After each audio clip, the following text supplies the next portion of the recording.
ಖುಷಿಯಿಂದ ಹಬ್ಬವನ್ನು ಆಚರಣೆ ಮಾಡಿದ್ದಾಯ್ತು. ಮತ್ತೆ ಇವಾಗ ಇರೋ ಈ ಹೂನೆಲ್ಲ ಏನ್ ಮಾಡೋಣ ಅಂತ ಒಂದ್ ಬರಿ ನೋಡೋಣವಾ. ಹರಿ ಓಂ. ಎಲ್ಲರಿಗೂ ನಮಸ್ತೆ. ವಸುದೈವ ಕುಟುಂಬಕಂ ತಂಡದಿಂದ ನಾನು ನಿಮ್ಮ ಲಕ್ಷ್ಮೀ ಮಂಜುನಾಥ್. ನಾವು ಜನರಲಿ ಎಲ್ಲರೂ ಹಬ್ಬಗಳನ್ನ ಮಾಡಕ್ಕೆ ಬಹಳ ದಿನದಿಂದ ಕಷ್ಟಪಡ್ತೀವಿ. ಹಬ್ಬ ಆದ್ಮೇಲೆ ಇದು ಹೂನೆಲ್ಲ ತೆಗೆದು 90% ಜನ ನೀಟಾಗಿ ಕವರ್ಕ್ ಹಾಕಿ ನಾವು ತ್ಯಾಜ್ಯದಲ್ಲಿ ಬಿಸಾಕ್ತೀವಿ ಅಲ್ವಾ. ನಾವು ತ್ಯಾಜ್ಯವನ್ನು ಕಮ್ಮಿ ಮಾಡುವುದಕ್ಕಾಗಿ ಇದನ್ನೆಲ್ಲ ಹೇಗೆ ಮರುಬಳಕೆ ಮಾಡೋದು ಅಂತ ನೋಡೋಣವಾ. ಮೊದಲಿಗೆ ವಿಳೆದೆಲೆ. ಈ ಎಲೆಯನ್ನ ನಾವು ವೆಟ್ ಬೀಡ, ಡ್ರೈ ಬೀಡ ಮಾಡ್ಬೋದು, ಜ್ಯೂಸ್, ಟೀ ಮಾಡ್ಕೋಬಹುದು. ಇದನ್ನ ಒಣಗಿಸಿ ಇಟ್ಕೊಂಡು ಯಾವಾಗ ಬೇಕೋ ರೈನಿ ಸೀಸನ್, ವಿಂಟರ್ ಸೀಸನ್ ಅಲ್ಲಿ ಬಳಸ್ಕೋಬಹುದು. ಇದರಿಂದ ಚಟ್ನಿ ಪೌಡರ್ ಮಾಡಬಹುದು. ಮತ್ತೆ ತುಳಸಿ ಎಲೆನೂ ಅಷ್ಟೇ ಟೀ, ಜ್ಯೂಸ್ ಮಾಡ್ಕೋಬಹುದು. ಇದನ್ನ ಒಣಗಿಸಿಟ್ಬಿಟ್ಟು ಇದರಿಂದಾನು ಚಟ್ನಿ ಪೌಡರ್ ಮಾಡ್ಕೋಬಹುದು. ಮತ್ತೆ ಮಾವಿನ ಎಲೆಯಿಂದ ನಾವು ಒಣಗಿಸಿ ಇದಕ್ಕೆ ಪುಡಿ ಮಾಡಿ ಸೈಂಧವ ಲವಣ ಮಿಕ್ಸ್ ಮಾಡಿ ಹಲ್ಲುಜ್ಕೊಳ್ಳಕ್ಕೆ ಟೂತ್ ಪೌಡರ್ ತರ ಬಳಸ್ಕೋಬಹುದು. ಮತ್ತೆ ಬಾಳೆಕಂಬದಿಂದ ನಾವು ಇದರಲ್ಲಿ ಕ್ಲೋರೋಫಿಲ್ ತುಂಬಾ ಜಾಸ್ತಿ ಇರುತ್ತೆ. ಅದಕ್ಕಾಗಿ ಇದರಿಂದಾನು ನಾವು ಜ್ಯೂಸ್, ಟೀ ಮಾಡ್ಕೋಬಹುದು.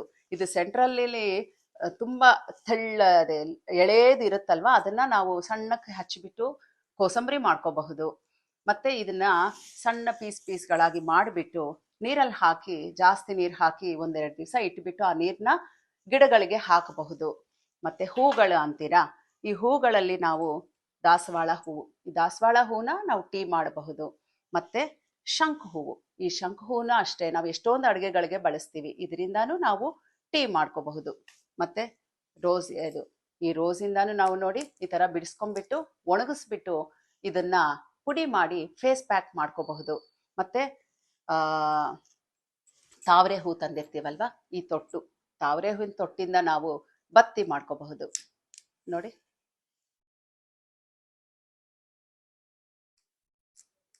ಈ ತರ ನಾವು ಮಾಡ್ತಾ ಇದ್ರೆ ಸ್ವಲ್ಪ ಇದು ನೋಡಿ ಈ ತರ ಬತ್ತಿ ಹಿಂಗ ಆಗುತ್ತೆ. ಇದು ದೀಪಕ್ಕೆ ಬಳಸ್ಕೋಬಹುದು. ನಾವು ಇಷ್ಟನ್ನ ಸಪರೇಟ್ ಆಗಿ ಮಾಡಬಹುದು. ಇಲ್ಲ ಎಲ್ಲಾನು ಸೇರಿಸಿ ಕಾಂಪೋಸ್ಟ್ ಮಾಡಿಬಿಟ್ಟು ಗಿಡಗಳಿಗೆ ಹಾಕಬಹುದು. ಇಲ್ಲ ಪಾಟಲ್ಲಿ ನಾವು ಸ್ವಲ್ಪ ಮಣ್ಣು ತೆಗೆದ್ಬಿಟ್ಟು ಒಂದಷ್ಟು ಸ್ವಲ್ಪ ಇಟ್ಬಿಟ್ಟು ಮಣ್ಣು ಮುಚ್ಚಿಬಿಟ್ರು ಆಗುತ್ತೆ. ಇಲ್ಲ ನಾವು ಇದನ್ನೆಲ್ಲ ಮಿಕ್ಸಿಗೆ ಹಾಕಿ ಡೈಲ್ಯೂಟ್ ಮಾಡಿ ನೀರು ಹಾಕಿ ಎಲ್ಲ ಗಿಡಗಳಿಗೂ ಹಾಕಬಹುದು. ಇಲ್ಲ ಇದನ್ನ ನಾವು ರೆಕ್ಕೆ ಬಿಡಿಸ್ಬಿಟ್ಟು ಅಗಲವಾಗಿ ಅಕ್ಕಿ ಒಣಗಾಕ್ತಿವಲ್ವಾ, ಹಂಗೆ ಅಗಲವಾಗಿ ಒಣಗಾಕ್ಬಿಟ್ಟು ಅದನ್ನ ಪುಡಿ ಮಾಡಿ ನಾವು ಮೈ ಉಜ್ಕೊಳಕ್ಕೆ ಕಡಲೆ ಹಿಟ್ಟು ಬಳಸ್ತೀವಲ್ವಾ, ಆ ಕಡಲೆ ಹಿಟ್ಟಕ್ಕೆ ಬಳಸಬಹುದು, ಮಿಕ್ಸ್ ಮಾಡಬಹುದು. ಇದರಿಂದ ನಾವು ಕೆಮಿಕಲ್ ಇರೋ ಸೋಪ್ನ ಅವಾಯ್ಡ್ ಮಾಡ್ದಂಗೂ ಆಗುತ್ತೆ. ನಾವು ಇಷ್ಟು ಇದು ಮಾಡಕ್ಕೆ ಹಬ್ಬ ಮಾಡಿ ಎಷ್ಟು ಕಷ್ಟ ಆಯ್ತು, ಇದನ್ನು ಎಲ್ಲ ಮಾಡ್ಬೇಕಾ ಅಂತ ಅನಿಸ್ತಾ ಇದೆಯಲ್ವಾ. ಆದ್ರೆ ಹಬ್ಬ ಮಾಡಿರೋದು ನಾವು ಫಲಾಪೇಕ್ಷೆಯಿಂದ ನಮ್ಗೋಸ್ಕರ ಸಾಕಾರ ರೂಪದಲ್ಲಿರುವ ವಿಗ್ರಹಕ್ಕೆ ಮಾಡಿರ್ತೀವಿ. ಆದ್ರೆ ಇವಾಗ ಪಡೋ ಕಷ್ಟ ನಾವು ನಿರಾಕಾರ ರೂಪದಲ್ಲಿರುವ ಪ್ರಕೃತಿ ಮಾತೆಗೆ, ಭೂತಾಯಿಗಾಗಿ ಮಾಡ್ತಾ ಇದ್ದೀವಿ. ಇದರಲ್ಲಿ ನಮ್ಗೆ ಒಂದು ನಿಸ್ವಾರ್ಥ ಸೇವೆ ಅಲ್ವಾ. ಅದಕ್ಕೆ ಇದು ಪೂಜೆ ಮಾಡಿರೋದಕ್ಕಿಂತ ಹೆಚ್ಚು ಫಲ ಕೊಡುತ್ತೆ ಅಂತ ಹೇಳಬಹುದು. ಮತ್ತೆ ನಿಮ್ಗೆ ಈ ರೆಸಿಪೀಸ್ ಎಲ್ಲ ಡಿಸ್ಕ್ರಿಪ್ಷನ್ ಅಲ್ಲಿ ಲಿಂಕ್ ಕೊಟ್ಟಿದ್ದೀನಿ, ಅದರಲ್ಲಿ ನೋಡ್ಕೊಳ್ಳಿ. ಇದರಲ್ಲಿ ಒಣಗ್ಸಕ್ಕೆ ಒಂದೊಂದ್ಸರಿ ಕಷ್ಟ ಆಗುತ್ತೆ ಅನ್ಸುತ್ತಲ್ವಾ. ನೋಡಿ, ನಾ ಇದು ಬಟ್ಟೆ ಬ್ಯಾಗಲ್ಲಿ ಹಿಂಗೆ ಇಟ್ಬಿಟ್ಟು ಹಾಕಿದ್ರೆ ನೋಡಿ ಗರಿ ಎಷ್ಟು ಸೌಂಡ್ ಬರ್ತಾ ಇದೆ. ಇದೆಲ್ಲ ರೋಸ್ ಪೆಟಲ್ಸ್. ಹಿಂಗೆ ನಾವು ಫ್ರಿಜ್ಜಲ್ಲಿ ಇಟ್ಬಿಟ್ರೆ ಇದನ್ನ ಒಣಗಿಸ್ಕೋಬಹುದು, ಯಾವಾಗ ಬೇಕೋ ಆವಾಗ ಬಳಸ್ಕೋಬಹುದು.